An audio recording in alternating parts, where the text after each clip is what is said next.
ولله على الناس حج البيت من استطاع إليه سبيلا. أعوذ بالله من الشيطان الرجيم. بسم الله الرحمن الرحيم. ثم ليقضوا تفثهم وليوفوا نذورهم وليطوفوا بالبيت العتيق. الآية. د هلال تلویزیون درنو او خوږو لیدونکو السلام علیکم ورحمت الله وبرکاته. وبعد د حج د احکام او د آداب او د احکام په رابطه باندې غواړو چې نن د طواف په احکام باندې خبره شروع کړو.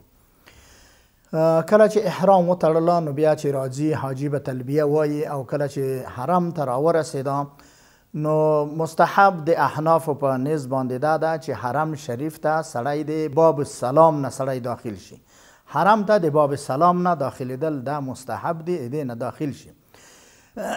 او کله چې مکې معظمې ته سړی داخلیږي نو د معلا نه باید سړی را داخل شي. خو دا هغه وخت کې و چې نور کله به قافلې وي، هغه به په پښو تلې او مغه لارې به یې وي. اوس چې چون د هرې خانه چې ته راشې ستا اختیار نه وي، دا نه وي معلومه چې ته د کومې خانه راځې، کومې دروازې نه، نو د هرې دروازې نه چې حرم ته داخل شوې، هغه مطاف ته چې داخل شوې، دا درست دی. او ځکه فاصله ډیره زیاته ده، ګرمي وي، تکلیف وي، سړی ستړی وي، نو د یو مستحب کار دپاره ډیر تکلیف ایستل پکار نه دي، ځکه چې هلته بیا ته په طواف او نورو فرایضو کې بیا ستړی کیږي. نو چې کله سړی راورسېده او په بیت الله باندې سترګې ولګېدې او حاجي صاحب بیا په هماغه وخت کې به خپله تلبیه قطع کوي او راځي به درېږي به د حجر الاسود نه یو خط مستقیم تللی وي، په دې خط باندې به دغسې درېږي چې د خط د سړي ښي طرف ته پاتې شي، یعنې مخ به بیت الله ته کا او د حجر الاسود ته به مخامخ ودرېږي او د ښی طرف به یې حجر الاسود ته وي. یعنې دا معنا چې د حجر الاسود د ساحې نه به دی تیر نه وي، ځکه چې بیا د ده طواف کنډو کېږي یو قدم دوه قدمه. نو دلته به لاس پورته کا او دعا به ووایي، او مخکې چې بیت الله ته سړی داخلیږي او هلته هماغه دعا به یې هم ویلي وي. کله چې په بیت الله باندې سړي سترګې ولګېدې نو سړی به وایي چې اللهم زد هذا البیت تشریفا و تعظیما و تکریما و محابتا و برا. او نو بیا مطاف ته د طواف ځای ته په بیت الله باندې سترګې ولګېدې، دا دعا به ووایي. بیا به نو طواف د حجر الاسود نه شروع کړه او استلام به وکړه، لاسونه به پورته کړه او پورته که الله اکبر به ووایي. په دې سره د ده طواف شروع شو. دا لومړی طواف چې د عمرې دپاره وي او یا د زیارت طواف وي یا د قدوم وي، هر یو طواف چې هغه طوافونه چې په هغو کې سعی د صفا او د مروه وي، نو په دې طوافونو کې به سړی اول چې شروع کوي، په دریو اولو طوافونو کې به سړی ترمل کوي او استبا به کوي. استبا دې ته ویل کېږي چې ته چادر په د اوږې نه ښکته کې او ته خرګې راواړوې او دغسې یې واچوې په چپه اوږه باندې، دې ته استبا ویل کېږي. دغه استبا په دې ځای کې د سنت ده. او بیا ترمل څه ته ویل کېږي؟ ترمل پلوانۍ ته ویل کېږي چې یو حاجي صاحب چې هغه شت شروع کوي، په درې اولو شوطونو کې به سړی کوشش کوي چې دغسې پلواني به کوي لکه یو پلوان چې ځي، چون هلته ازدحام و بیروبار ډیر وي او سړی ډیر نشي کولی چې خپلې اوږې ډیرې واچوي، خلقو ته تکلیف دی. خو هسې یو په اصطلاح یو تمثیل به کوي، د قوت تمثیل. د دې هغه فلسفه همدا ده چې رسول الله صلی الله علیه وسلم کله چې راغلل نو هلته رسول الله صلی الله علیه وسلم صحابه ته وویل چې تاسو کله چې دوی حج ته راغلل نو هلته یې ورته ویل چې تاسو به په درې اولو ګردشو کې ترمل کوئ، پهلواني به کوئ. د مکې معظمې قریشو د تبلیغات کول، سوء تبلیغات یې کول، بد تبلیغات یې کول چې د مدینې منورې هوا خرابه ده او د خلک چې هلته تللي دي د هجرت مشکلات دي او عوام خرابه ده، نو دا خلک ضعیف شوي، کمزوري شوي دي. نو رسول الله صلی الله علیه وسلم چې حج کوه نو صحابه ورته وویل چې تاسو به پهلواني کوئ، ځکه چې هغه قوت اظهار وشي چې خلق فکر ونه کړه چې صحابه چې تللي دي هغه مهاجرین مدینې منورې ته هغه کمزوري شوي، ضعیف شوي دي. نو بیا به طواف پس د دې نه به په درې ګردشو کې ترمل کوي او ترمل به بیا ختموي په څلورم او پنځم او شپږم او اووم ګردش کې. طواف دې ته ویل کېږي چې د بیت الله نه سړی د حجر الاسود نه یې راشروع کړو او ګرد راګرد سړی تاو شي تر حجر الاسود پورې ورسیږي. دې ته د یو ګردش ته په طواف کې دې ته شوط وایي. دا یو ګردش دی. اووه ګردشه چې دغسې سړی وګرځي دې ته یو طواف ویل کېږي. حاجي صاحبان د دې ته متوجه وي چې یو رې تاوېدل تر بیت الله دا طواف نه دی، دا د طواف یو جز دی، یو شوط دی. او ډېر خلک په دې کې غلطېږي. هغه وایي چې ما دومره طوافونه وکړل، هغه یو ګردش ته طواف وایي. نه، اووه ګردشه طواف دی. اووه ګردشه چې خلاص کړل، هر ځل چې سړی ته بیت الله تاویږي، حجر الاسود ته چې رارسیږي سلام به کوي او الله اکبر به وایي، دعاګانې به وایي. او د دې نه اللهم انت السلام ومنک السلام دا دعا به وایي. اللهم ربنا آتنا فی الدنیا نور دعاګانې چې هره دعا وه. او په دې طواف کې به ذکر کوي، اذکار به کوي، کله کله به بیت الله ته ګوري او کوشش به کوي چې دعاګانې وکړي د زړه د اخلاص نه. که د سړي سره هغه معصوره دعاګانې، هغه الفاظ خلاص شول، هغه دعاګانې تلاوت به کوي. او که هغه دعاګانې بیا ستړی شه نو په پښتو سره، په دري سره، په خپله مورنۍ ژبه باندې به دعاګانې کوي د اخلاص سره. کوشش به کوي چې ښه په توجه سره طواف وکړم. کله چې رکن یمانی ته رارسیږي، په رکن یمانی کې سنت ده یا مستحب ده چې ښایي لاس به په رکن یمانی باندې یږدي. که توان یې وه او که ازدحام وه، بیروبار وه، خلقو ته به تکلیف نه رسوي نو بس تیریږي به. اووه ګردشه چې پوره شول نو بیا به حجر الاسود ته چې راورسېده بیرته به شا طرف ته نه ځي، لږ مخ ته به ولاړ شي. خیر یو دوه درې قدمه د نور د چا خبره د اووم د اتم ګردش هم سړی وکړو پروا نه لري. خو داسې به نه وځي چې د ده طواف اووه ګردشه کم شي یو څو قدمه. نو داسې به وځي چې خلقو ته تکلیف نه وي. دلته حجر الاسود دی او دې خواته د مقام ابراهیم دی. د دې مقام ابراهیم ته به یا په دې طرف یا په دې طرف ورځي شاته او د مقام ابراهیم سره دلته ازدحام وي. کوم ځای کې چې د دې مقام ابراهیم شاته ځای پیدا کړه هلته به 2 رکعاته لمونځ به کوي د طواف.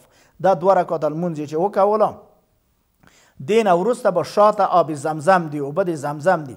بیا به ځي هلته به اوبه د زمزم چښي او په ټول حرم کې او هغه یخي دي، هغه بعضو ځایونو کې آخرونه دي، همالته نلکې دي، هلته به سړی ورځي آب زمزم به په ولاړ وچښي، مخ به یې کعبې ته وي، دومره په ښي لاس به یې چښي او په څو غړپونو باندې یې چښي.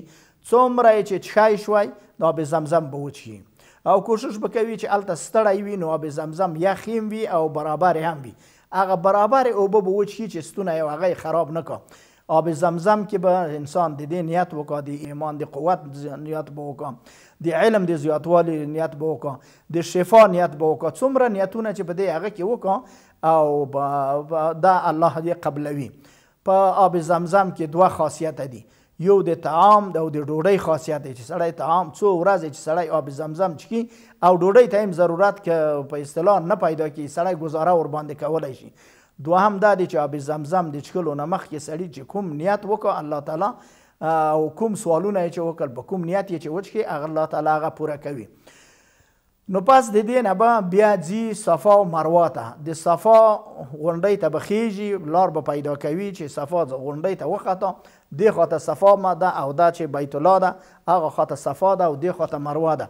د صفا د غونډۍ کې به کوشش کوي چې په داسې ځای کې ودرېږي هغه د تیږو سره، هلته اوس شیشه خانې دي او هلته هغه دي، دغو سره به داسې درېږي چې مخ یې بیت الله ته شي او بیت الله دې خواته دغسې پنجرې دي، ته د پنجرو ته د کړکیو ته د دروازو بیت الله ځای ځای ښکارېږي.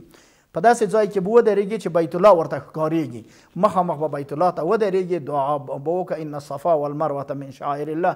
دا آیاتونه به وایي چې زده وو که نه وي دعاګانې به وکړه او د همدې ځای نه به بیا مخ په صفا دغه دهلیز دې خواته دی، د صفا په دې دهلیز کې به شروع وکړه.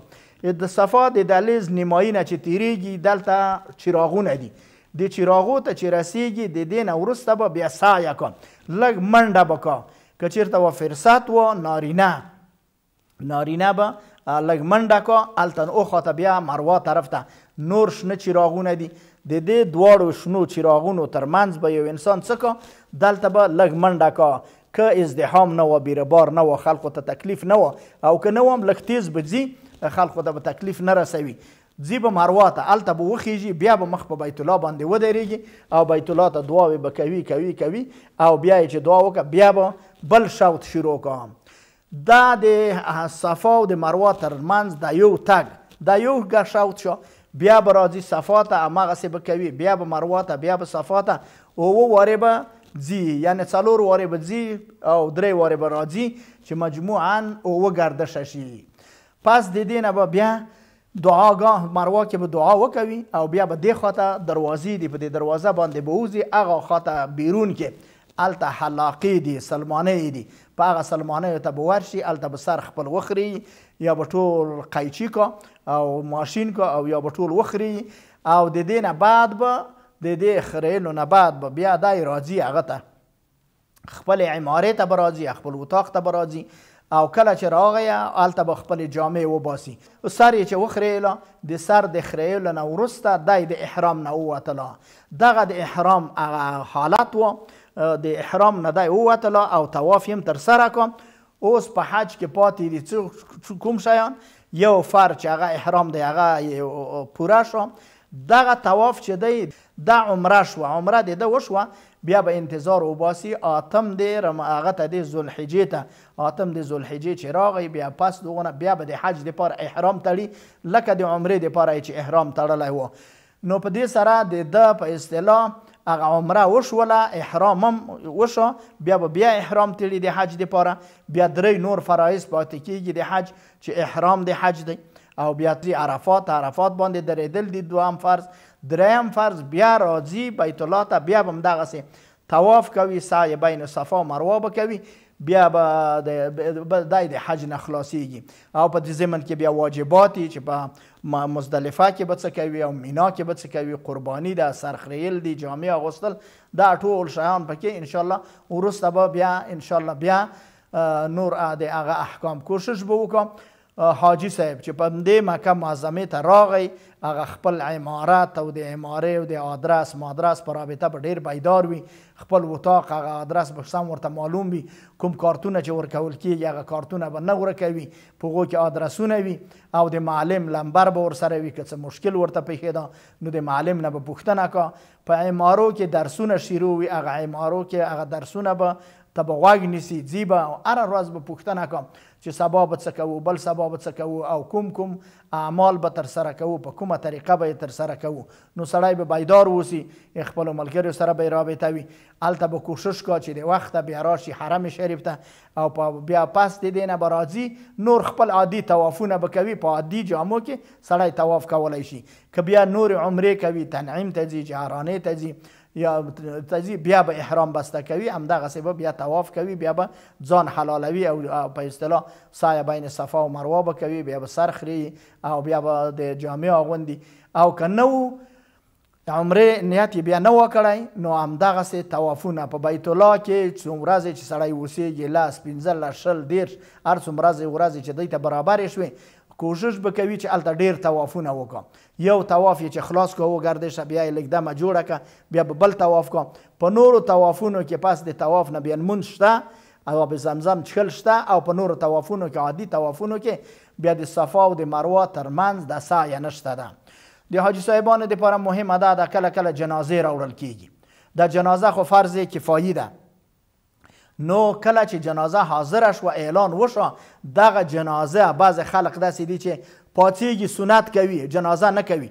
دا خو سنت دی، یا سنت ته مه پاڅېږئ، جنازه وکوئ، ځکه چې تاسو په حرم کې حاضر وئ، جنازه په تاسو باندې فرض ده. په حرم کې د مسلمان جنازه کول ثواب دی، دعا کول ثواب دی، خو ډېر ثواب چې لري هغه طوافونه دي. نور به سړی ناست وي او منځونه فرض منځونه دی په جمع سره باید سړی په حرم کې ته ادا کړه. په حرم شریف کې په مکی حرم کې یو لمونځ په 100,000 لمنځونو په اندازه ثواب لري او په مدینه منوره کې یو لمونځ د 1000 لمنځونو په اندازه باندې ثواب لري.